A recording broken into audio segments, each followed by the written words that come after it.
जिसको जो मैं समझा हूं अपने अनुभव के आधार पर, उसको मैं कहना चाहता हूं।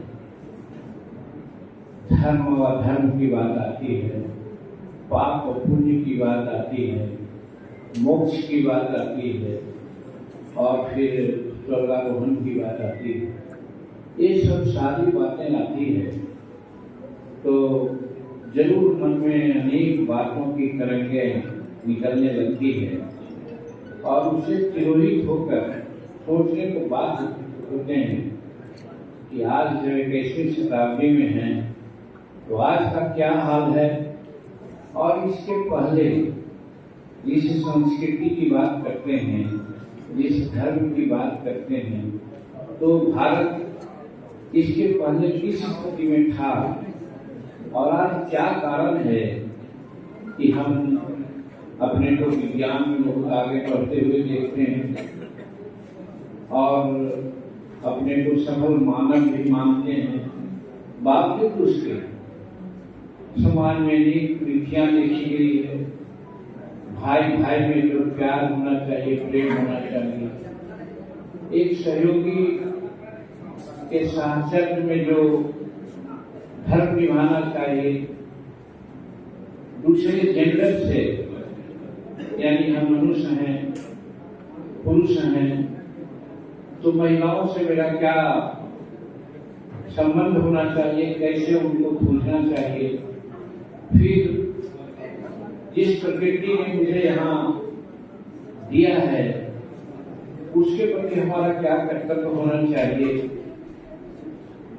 इस चीज को समझते हुए ये भी हम समझ सकते हैं कि जब प्रकृति को हम नहीं समझ पा रहे हैं तो प्रकृति भी अपना द्रोण रूप धारण करके कहीं न कहीं आघात पहुंचा रही है। हम समझे या न समझे, लेकिन हम लोग आज दुखित हो रहे हैं। उसी प्रकार से हम पुरुष हैं, हम महिलाओं के प्रति हमारी जो भावना रहनी चाहिए या जो हमारे पुराने समय में भावनाएं रही है, उसका क्या प्रतिफल हमको मिला है और आज हमको क्या प्रतिफल मिल रहा है, इस बात को भी हमको सोचना चाहिए। हम यहाँ पर यही बताना चाहेंगे कि हम जब इन बातों की चर्चा कर रहे हैं तो कुछ साधु संत, कुछ मनीषी लोग सोचते हैं यहाँ तो धर्म की बात होनी चाहिए, ये मांझी जी हमें कहाँ ले जा रहे हैं। तब मैं यहाँ स्पष्ट करना चाहता हूँ कि ये भी मेरा धर्म है, ये मानव धर्म है। धर्म का मतलब होता है धारण करना। कोई सिद्धांत को, अच्छी बात को धारण करके आगे हम बढ़ते हैं, सदाचरण करते हैं, उसी का नाम धर्म है। और रामायण में एक बात आई है, आप लोग सब जानते होंगे, हमारे विद्वान लोग जानते हैं, पढ़े लिखे नहीं हैं लेकिन हमने सुनी है ये बात कि पर हित सरिस धर्म निभाई और पर पीड़ा सम नहीं अधमाई। जब धर्म की बात आती है तो यही पर बात आती है कि दूसरे के हित करने से बढ़ के दुनिया में कोई धर्म नहीं है और दूसरे का अनहित करने से बढ़ करके दुनिया में कोई धर्म नहीं है। अगर इस बिंदु पर हम आगे चलते हैं तो चाहे गीता की बात कहें, कुरान की बात कहें, बाइबिल की बात कहें, सबों में ये बात समाहित है। और सारांश रूप में मैं यही कहना चाहता हूँ कि चाहे गॉड हो, वाहिगुरु हो, अल्लाह हो, भगवान हो, अपेक्षा करते हैं, क्योंकि हमने सुनी है ये बात, पढ़ी नहीं है लेकिन सुनी है कि ये बड़े बड़े लोग हमसे अपेक्षा करते हैं कि संसार में जिसको उन्होंने बनाया है, टीचर ऑफ द यूनिवर्स, उसको आप कैसे देखते हैं। अगर उसको आप प्यार मोहब्बत देते हैं, दैट मीन्स कि आप हमारे श्रद्धा और प्यार के भागी बनते हैं। हम समझते हैं कि आप जरूर समझते होंगे ये कहने का कि भगवान अल्लाह, गौतम बुद्ध बाह्य गुरु जो हो उन्हीं को प्यार करते हैं जिनको इन लोगों ने पैदा किया है। तो आज जो हम लोग मनुष्य हैं, जीव हैं, पशु हैं, पौधा है, पेड़ है, पहाड़ है, सब इन्हीं का देन है। भगवान ने ही पैदा किया और हम आज उनके प्रति जो श्रद्धा है उससे हम अलग हो गए।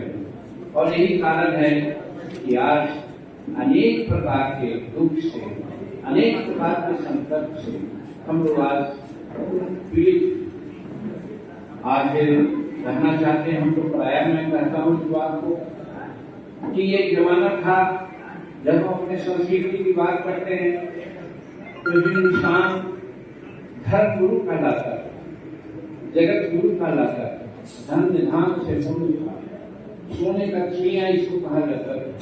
सारे संसार के लोग भारत में आना अपने को पुण्य समझते थे।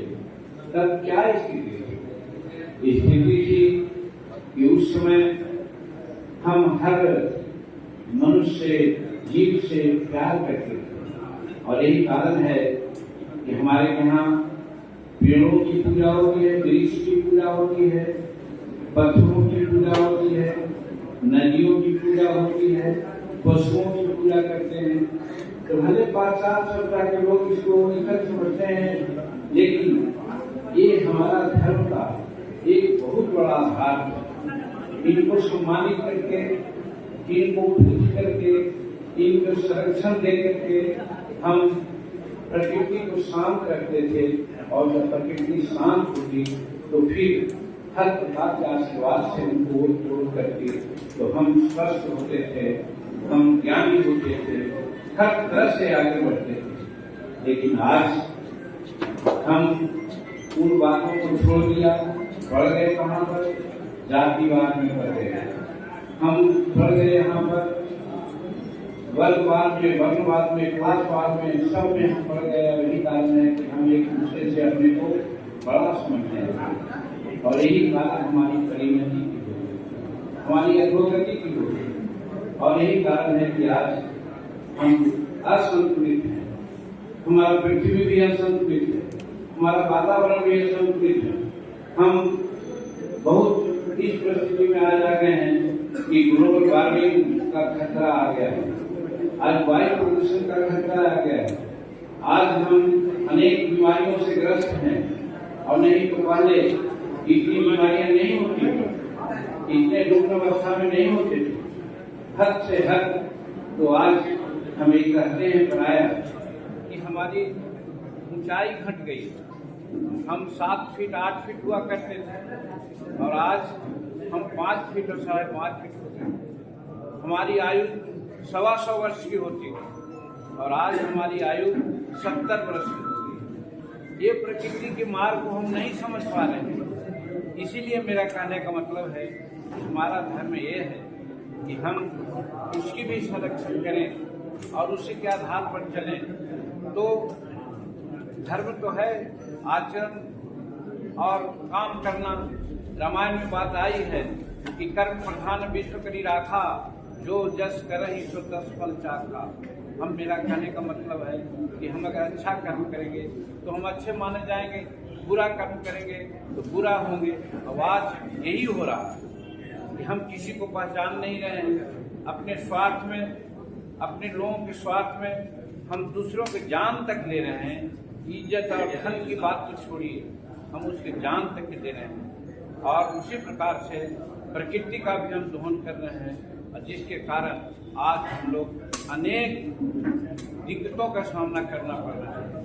तो आज इस धर्म संसद में, संस्कृति संगम में हम ये कहना चाहेंगे कि हमारी संस्कृति और धर्म दोनों ऐसी है जिसको बचा के रखने की आवश्यकता है, संजोग के रखने की आवश्यकता है, समझने की आवश्यकता है। लेकिन आज हम समझ नहीं रहे, जिसके कारण आज बहुत तरह की बात है। जहाँ तक मानव में जो आज विभिन्नता आ रही है, यहाँ पर मैं कहना चाहता हूँ, समय थोड़ा लग रहा है, मैं ज्यादा समय ले रहा हूँ, लेकिन हम तो यहाँ तक कहते हैं कि हम हिंदू हैं, हम कहते हैं कि हम ब्रह्मा के औलाद हैं, ईसाई हैं कहते हैं गॉड के औलाद हैं, और लोग कहते हैं हम जिनका किनका औलाद है उनका हमको समझ नहीं आप समझिए। लेकिन प्राक्रांतर से मैं कहना चाहता हूँ कि हम सभी मानव एक माता पिता के औलाद हैं। लेकिन आज क्या कारण है कि हम लोग बंट गए हैं? तो बढ़ने की जरूरत नहीं थी। हाँ, कर्म के आधार पर जैसा कहा कि कर्म प्रधान विश्व की राखा तो जस था, उसके अनुसार हम भले कुछ अलग की बात कर सकते हैं, लेकिन ये नहीं हो सकता है एक पिता का 4 लड़के हैं, 4 प्रकार का काम करते हैं, तो 4 जात हो गए, एक दूसरे से अनैध हो गए। आज यही स्थिति हो रही है। तो इसलिए मैं कहना चाहता हूँ कि आज इस चीज को समझना चाहिए। और जहाँ तक भगवान बुद्ध का मामला है, जहाँ तक डॉक्टर भीमराव अम्बेडकर का मामला है, मैं तो कहता हूँ कि भगवान बुद्ध बहुत बड़े सनातनी थे और डॉक्टर अम्बेडकर भी बहुत बड़े सनातनी थे। डॉक्टर अम्बेडकर चाहते तो दूसरे धर्म में भी जा सकते थे, सब जगह उनके लिए आवाज तो जबरदस्त हुई थी, लेकिन वो क्यों बुद्ध धर्म को अपनाया? बुद्ध धर्म को इसलिए अपनाया कि भगवान बुद्ध को भगवान विष्णु का 12वां अवतार माना जाता था, इसलिए बौद्ध धर्म को अपना करके उन्होंने संसार को बताना चाहा कि यहाँ पर कोई भी भेद नहीं है किसी में, हिंदू में चाहे जाति का या मुस्लिम में किसी प्रकार का का कोई फर्क नहीं है, हम लोग एक। संत रैदास जी ने भी कहने का काम किया कि जात पात पूछे नहीं कोई, हरि के भजय सो हरि के होई। मेरा कहने का मतलब है कि हम लोग सब मानव एक हैं, मानव धर्म एक है। अनेक धर्म की बात करके हम एक दूसरे को फीका प्रस्ती के जाल में फंस जाते हैं, यही कारण हमारा दुख का है। भगवान बुद्ध ने भी आगे जो रास्ता बताया था मध्यम मार्ग का, उसका भी मामला ये मध्यम मार्ग को अपना करके अगर हम चलते हैं, सहज से कोई एग्जिस्टेंस की बात आती है, वो हमारा धर्म है, हम उसको अपना कर चलते हैं, कहीं न राष्ट्रीय धर्म में फर्क पड़ेगा, न दैहिक धर्म में फर्क पड़ेगा, न विश्व बंधुत्व में कोई आनंद पड़ना है। तो इसलिए आज इस धर्म संस्कृति संगम में जो डॉक्टर इंदेश जी यहाँ मौका दिया हमको आने का, तो अपना जो अनुभव गेन किया है उसको आपके सामने प्रस्तुत करने का काम किया। और हमको लगता है कि अगर इन बातों को हम समाहित करें, इन बातों को ले चलें, तो न हमारे सामने कोई रंग, न हमारे सामने कोई रूप, न हमारे सामने कोई वस्त्र, सभी एक हैं और एक भगवान के हम लोग नेक पुत्र